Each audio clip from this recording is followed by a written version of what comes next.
বন্ধুরা, চলে এলাম নতুন একটা শর্টস ভিডিও নিয়ে। আজকের ভিডিওটা হলো খাবার ভিডিও।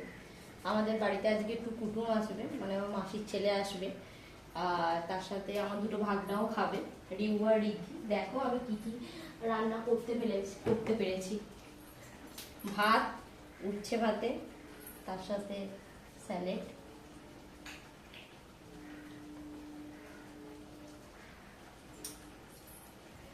তার সাথে আমি 3 রকমের ভেজেছি। বেগুন ভেজেছি, আলু ভেজেছি, আর কলমি শাক ভেজেছি। কলমি শাক পেঁয়াজ দিয়ে ভেজেছি। এর সাথে মাংস,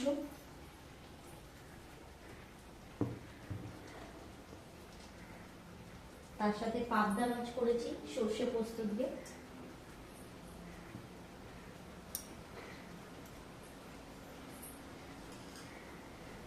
তার সাথে চাটনি, তার সাথে মিষ্টি। আজকে আমি এইটুকুই আয়োজন করতে পেরেছি, এইটুকুই রান্না করতে পেরেছি। অনেক সকাল থেকে রান্না করছি, সেই 7:30 থেকে 8টা থেকে রান্না শুরু করেছি। ঠিক আছে বন্ধুরা, তোমরা দুপুরে কে কি খাবে কমেন্ট বক্সে জানিও।